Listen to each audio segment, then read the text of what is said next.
Assalamualaikum dan selamat sejahtera. Pada hari ini, saya daripada kumpulan 2, Nur Idina Adibah binti Muhammad Azhar dan dua lagi ahli kumpulan saya iaitu Afifah serta Abayah. Kami akan membentangkan tentang tajuk kepentingan perkongsian maklumat tentang isu Palestin di sosial media. Video ini adalah dijalankan bagi tujuan pembelajaran bagi subjek falsafah iaitu CTU 552 daripada kelas kami iaitu kelas 18. Seterusnya bergerak kepada apa yang berlaku di Palestin. Jadi perkara yang pertama sekali ialah rakyat Palestin sedang mengalami apartheid yang sangat dahsyat. Seterusnya yang kedua ialah bangunan-bangunan, sekolah, hospital serta bangunan-bangunan infrastruktur dan masjid telah dibom dan dihancurkan oleh tentera Israel. Yang ketiga ialah kanak-kanak dibunuh serta ditembak walaupun mereka tidak melakukan sebarang kesalahan.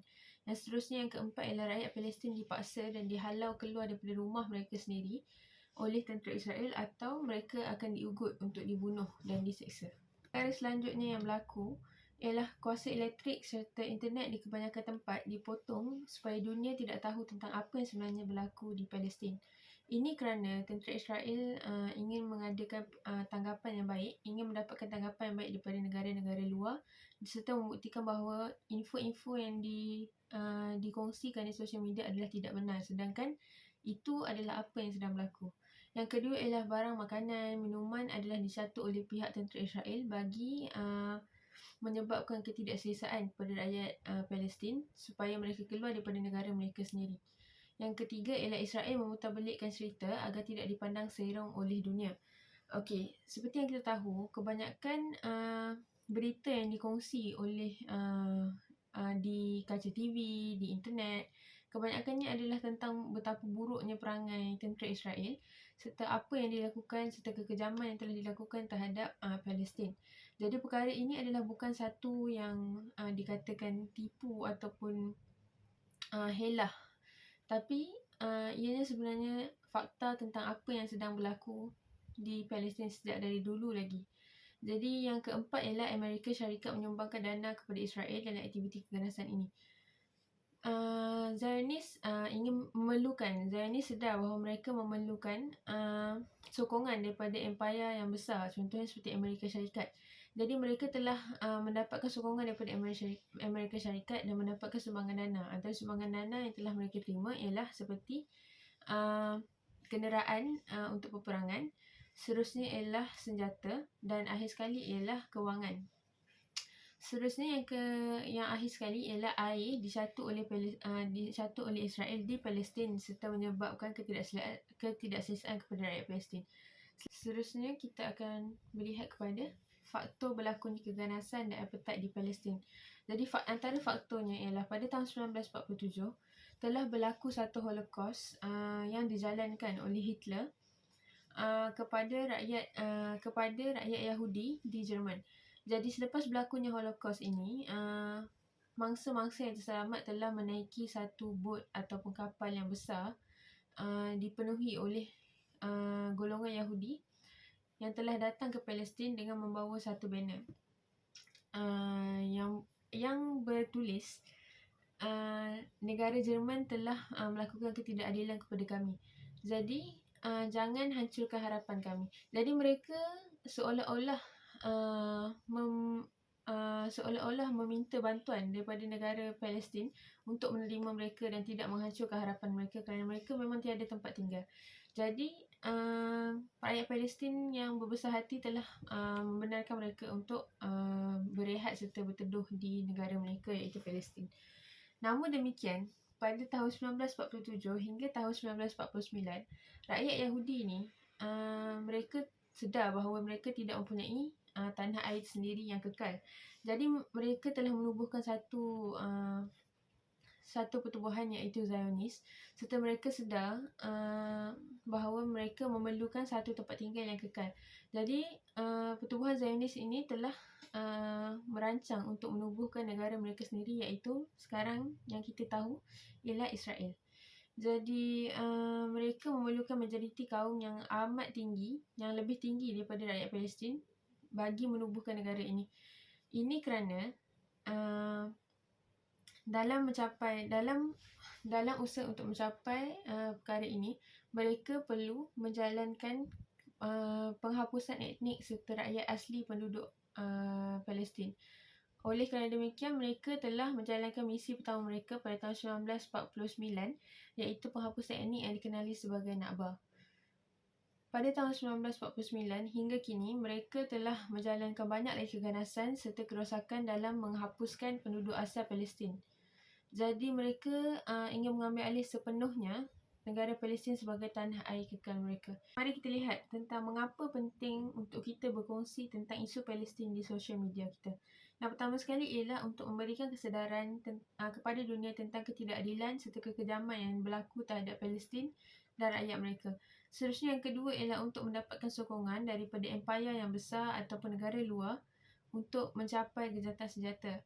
Yang ketiga ialah bagi membuktikan kesahihan tentang apa sebenarnya sedang berlaku di Palestin. Jadi itu sahaja daripada saya. Seterusnya kita bergerak kepada Arbayah.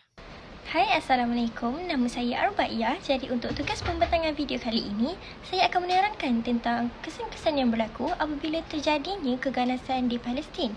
Jadi untuk poin saya akan membuktikan tentang 3 perkara, iaitu kerosakan infrastruktur, kesan psikologi dan juga kesukaran pembangunan. Tanpa melengahkan masa, saya akan menerangkan tentang isu yang pertama, iaitu kerosakan infrastruktur. Seperti yang umum tahu, apabila berlakunya keganasan dan juga peperangan, mestilah ada bom dan juga sebagainya menyebabkan bangunan-bangunan semua musnah dan juga hancur. Serangan-serangan yang dihadapi oleh penduduk Palestin telah menyebabkan infrastruktur seperti rumah, sekolah, hospital dan juga kemudahan awam yang lain terjejas.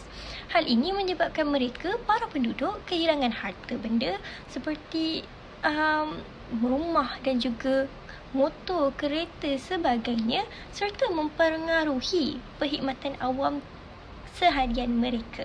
Seterusnya, saya juga ingin membincangkan dan membahaskan tentang isu yang kedua, iaitu kesan psikologi.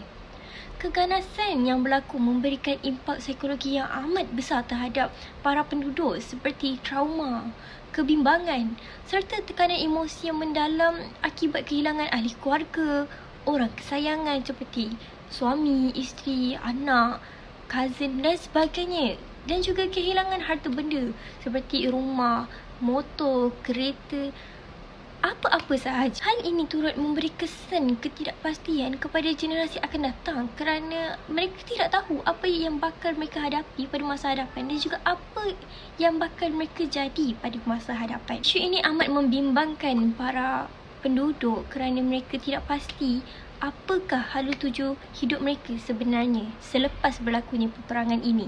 Isu yang terakhir merupakan kesukaran pembangunan. Kerosakan yang telah menjejaskan pembangunan setempat menyebabkan mereka sukar untuk memperbaharui turut membangun ekonomi kerajaan mereka sendiri akibat kekurangan sumber dan juga tenaga buruh.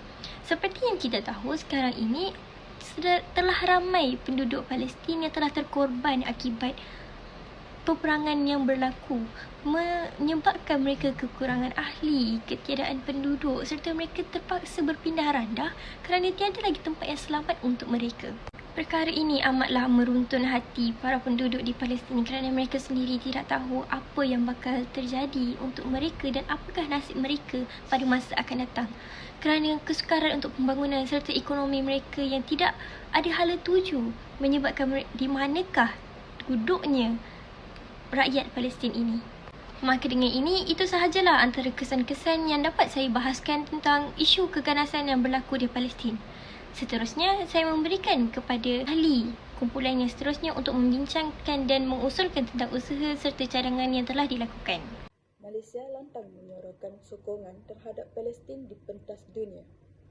Sebagai contoh, Perdana Menteri Malaysia, Datuk Seri Anwar Ibrahim, di Persidangan Pertubuhan Bangsa-Bangsa Bersatu PBB menegaskan bahawa Malaysia tidak akan sama sekali menyokong sebarang perbuatan kekejaman atau penindasan seperti mana yang dilakukan oleh Israel terhadap rakyat di Palestin.